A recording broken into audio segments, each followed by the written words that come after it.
Ils ne l'ont jamais dit ouvertement. Mais c'était dans chaque regard, chaque silence prudent, chaque fois que mon nom était omis lors d'un toast. J'étais celle qui n'a pas réussi. Pendant que ma sœur Valérie, elle était l'histoire à succès.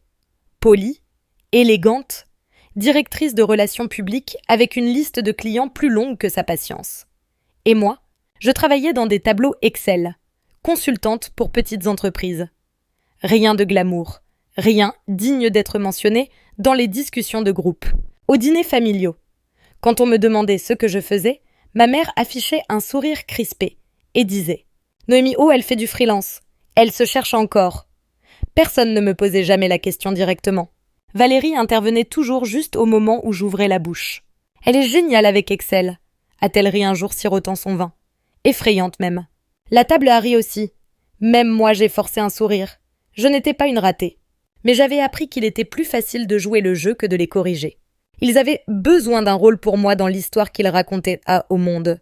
Et j'étais devenue la blague discrète de la famille. Celle qui n'avait pas vraiment décollé. Ce qu'ils ignoraient, c'est que pendant qu'ils passaient les amuse-bouches et les louanges, je construisais quelque chose loin de leur projecteur. Quelque chose dont ils bénéficieraient tous, sans jamais savoir que mon nom y était attaché. Et j'aurais continué ainsi, jusqu'à la soirée de gala. La soirée où j'ai réalisé qu'ils m'avaient complètement effacé de leur récit. C'était un mardi soir.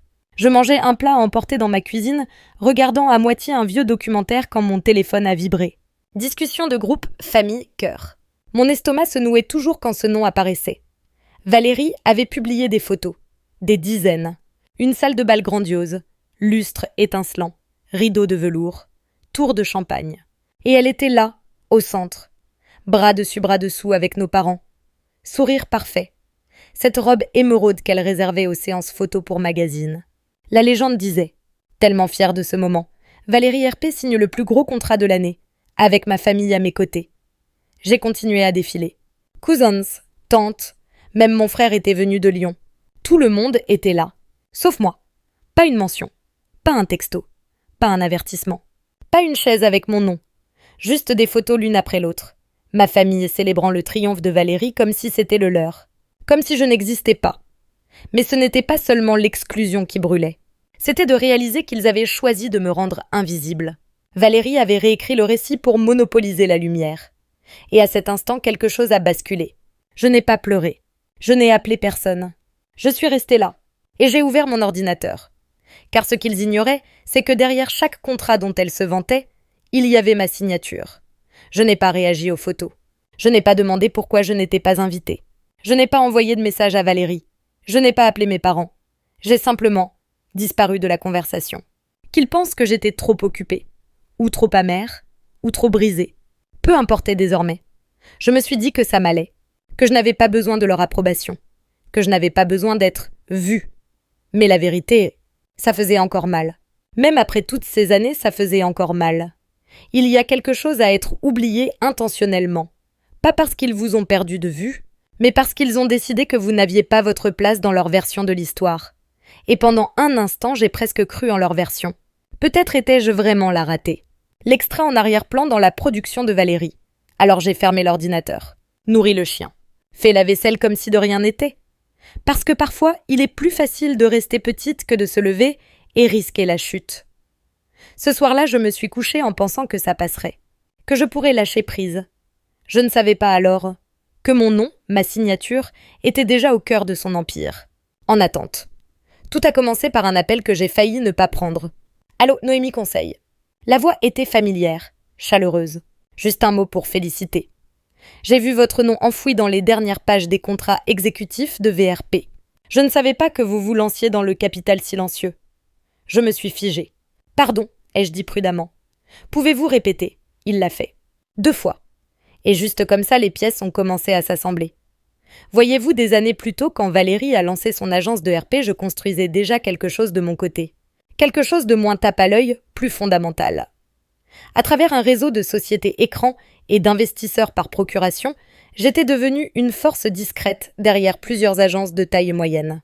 L'une d'elles avait racheté 34% de VRP l'automne dernier. Valérie n'avait jamais fait le lien. Elle savait seulement que son entreprise avait de nouveaux bailleurs du capital frais et des lignes de rapport plus strictes. Elle ignorait que j'avais signé ces lignes, que la signature numérique enfouie dans ces documents de financement était la mienne. Je ne l'avais pas fait par rancune. À l'époque, je voulais juste construire quelque chose de réel, avec ou sans reconnaissance. Mais maintenant, j'avais une place au premier rang dans l'empire qu'elle paradait comme étant le sien. Et elle n'avait aucune idée que cette place m'était réservée. Une semaine plus tard, j'ai reçu l'email. Objet autorisation trimestrielle de paye. Signature numérique requise. C'était routine, procédural. Juste un PDF avec un champ DocuSign sécurisé en bas. Les chiffres étaient familiers, rémunération exécutive, prime client, prélèvement mensuel. Et là, il y avait le nom de Valérie. Ligne 28, 750 €. Rémunération PDG. Mon cœur n'a pas accéléré. Mes doigts n'ont pas tremblé. Je l'ai lu, lentement. Puis j'ai cliqué sur la case de signature. Noémie Blanchard, administratrice principale des fonds. Un clic. Une inspiration. Et soudain, elle encaissait mon chèque. Elle ne savait toujours pas. Personne ne savait. Pas encore. C'était le pouvoir de rester dans l'ombre assez longtemps pour que les gens cessent de vous regarder. Ils oublient de cacher des choses. Ils oublient de demander la permission. Ils oublient qui tient discrètement le stylo. J'ai fermé l'ordinateur et me suis préparé un thé. Pas de danse de victoire. Pas de sourire narquois. Juste le silence qui vient quand vous réalisez enfin. Vous n'avez pas besoin de crier pour posséder la pièce. Qu'elle pense qu'elle était intouchable. Qu'il trinque tous à son génie. Car quand la prochaine réunion viendrait et qu'il demanderait qui avait approuvé son salaire, mon nom y serait déjà. La réunion suivante du conseil était virtuelle. 10 petites cases sur un écran Zoom. Costume, sourire. Valérie au centre, éclairage parfait rouge à lèvres impeccables. Elle dirigeait la salle comme une chef d'orchestre charmant, les investisseurs hochant la tête à travers des diapositives budgétaires qu'elle n'avait pas rédigées. Pas une fois, elle n'a prononcé mon nom. Pas même lorsqu'elle a fièrement annoncé. Grâce à notre partenaire financier, qui qu'il soit, nous grandissons plus vite que prévu. Quelques nouveaux membres du conseil m'ont jeté un regard. Curiosité discrète. Ils savaient. Mais Valérie, elle pensait que j'étais juste une contrôleuse de conformité. Un autre fantôme dans la machine. Et honnêtement, je l'ai laissé le croire. C'était l'épreuve. Car dans les semaines qui ont suivi, je l'ai vue enchaîner les erreurs, les couvrant de sourires comme si elle était invincible. Elle a redirigé des fonds marketing vers un projet parallèle nommé Vélueur, une marque de beauté qu'elle prétendait lancer en douceur via des influenceurs. Sauf que ce n'était pas autorisé, pas approuvé. Et l'argent provenait de mon capital. J'ai envoyé une demande discrète pour un détail des dépenses. Son assistante a répondu. Valérie m'a demandé de vous dire qu'elle l'expliquera hors registre. Je n'ai pas répondu. Je n'en avais pas besoin. En coulisses, j'avais un allié. Un homme nommé Denis, chef de la conformité. Il était au courant de tout. Il m'a appelé un soir et a dit « Vous savez qu'elle se nomme seule directrice de marque sur la marque déposée Vélueur ?» J'ai marqué une pause. Sous sa SRL personnelle, il a soupiré. Oui, c'est là que j'ai su. Ce n'était pas juste une sœur avide de lumière. C'était quelqu'un qui volerait ce qu'elle pensait que personne ne surveillait. Alors j'ai fait ce que je fais de mieux. J'ai documenté. Chaque virement, chaque facture. Chaque nom qu'elle citait dans des interviews en ignorant le mien. Elle voulait la gloire. Elle pouvait l'avoir. Car quand tout s'effondrerait, les preuves ne chuchoteraient pas. Elle rugirait. Le conseil a convoqué une session stratégique d'urgence. Valérie l'a organisée elle-même. Pour réaligner les attentes et montrer du leadership, a dit son assistante. Ce qu'elle ignorait, c'est qu'elle entrerait dans une salle où chaque illusion qu'elle avait construite se fissurerait. Je n'ai pas réservé de vol tout de suite. J'ai attendu. Observé la chaîne d'emails s'allonger. Observé Valérie joindre des communiqués élogieux et des présentations de marques pleines d'une vision volée. Puis sans un mot, j'ai réservé une place à la table. Pas une case virtuelle sur un écran. Une vraie chaise. Dans la salle de réunion qu'elle pensait posséder. La veille du vol, j'ai choisi ma tenue. Pas noire, pas audacieuse. Un tailleur bleu marine, lignes épurées, vernis neutre, talons simples. Rien ne criait vengeance. Tout disait « j'ai ma place ici ». J'ai répété ce que je dirais. Puis j'en ai effacé la moitié. Car la vérité la plus puissante n'avait pas besoin d'apparat. J'ai fait mes bagages légers. Pas d'entourage, pas d'annonce. Juste un portfolio avec un seul document à l'intérieur. L'approbation de rémunération signée de Valérie, avec mon nom imprimé dessous. Elle ne me verrait pas arriver. Pas avant que je sois déjà assise. Et d'ici là, elle serait trop occupée à sourire pour la salle pour réaliser que la femme assise discrètement au fond était celle qui tenait l'allumette. La salle de réunion était déjà pleine quand je suis arrivée. Je n'ai parlé à personne. J'ai juste hoché la tête à la réceptionniste, signé le registre des visiteurs, et je suis entrée comme si je l'avais fait 100 fois. La plaque à l'extrémité de la table était vierge. Je m'y suis assise. Valérie a fait son entrée 15 minutes en retard comme à son habitude. La salle s'est animée. Rire bise son parfum signature flottant derrière elle. Elle portait du rouge. Évidemment. Elle ne m'a même pas vue au début. Elle a commencé par des diapositives. Chiffres. Mots à la mode. Synergie de marque. Pivot global. Tout n'était que spectacle. Puis elle a lancé sa prochaine annonce. Une nouvelle division. Vellueur. Entièrement mon concept, a-t-elle dit. Elle a remercié le conseil. Remercié les partenaires financiers anonymes qui croyaient en elle. Toujours pas un regard vers moi. C'est alors que le président a interrompu. Avant de poursuivre, a-t-il dit, nous souhaitons reconnaître l'exécutive qui a discrètement examiné toutes les structures de rémunération, y compris la vôtre, Valérie. Elle a cligné des yeux. Je n'étais pas au courant. Tous se sont tournés vers moi. Alors j'ai ouvert le portfolio, glissé une page sur la table, son chèque de paye, daté du dernier trimestre, ligne par ligne. Et en bas en police numérique nette. Noémie Blanchard, elle l'a fixé. Une fois, puis une autre. La salle est tombée dans le silence. Ma voix n'a pas haussé. J'ai simplement dit, vous avez encaissé des chèques que vous pensiez venir d'inconnus. Mais chaque euro qui a atteint votre compte est passé par mes mains d'abord. Quelqu'un a laissé tomber un stylo. Le conseiller juridique a ajusté ses lunettes. La bouche de Valérie s'est ouverte, mais rien n'en est sorti. Vellueur, ai-je continué, a été financé avec de l'argent mal alloué. Cet argent est traçable, chaque centime, y compris les transferts personnels vers votre SARL. Elle a enfin parlé. Tu m'as piégé. Non, ai-je dit. Vous avez construit une marque sur un crédit que vous n'avez pas vérifié. Elle a essayé de rire, tenté de détourner. Mais le mal était fait. Quelqu'un dans la salle enregistrait. Un autre envoyait un email à la direction juridique.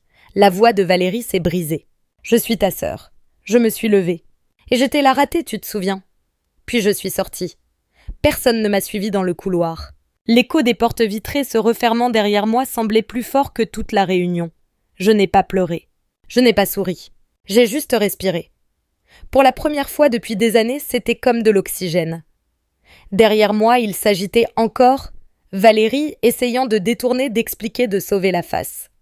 Mais il y a un silence qui suit la vérité dite à haute voix. Et il ne vous laisse pas marchander. Une jeune associée m'a rattrapée près des ascenseurs. Elle semblait avoir à peine 25 ans. « Madame Blanchard, je ne savais pas que vous étiez… » Je l'ai arrêtée d'un hochement de tête. Vous n'étiez pas censé le savoir. Elle a hésité, puis a dit doucement. Elle laissait toujours entendre que vous ne faisiez rien. J'ai pénétré dans l'ascenseur. C'est l'avantage du silence, ai-je dit. Ce n'est pas de la faiblesse. C'est juste attendre le bon moment. Les portes se sont fermées. Je n'avais pas besoin d'un coup d'éclat, ni d'excuses, ni des applaudissements des mêmes personnes qui m'avaient ignoré. Tout ce dont j'avais besoin, c'était cette signature. Une ligne nette, la mienne, et elle ne pourra plus jamais l'effacer. Le lendemain matin, les emails ont commencé. D'abord de la conformité, puis du juridique, puis des auditeurs que j'avais discrètement engagés 3 mois plus tôt.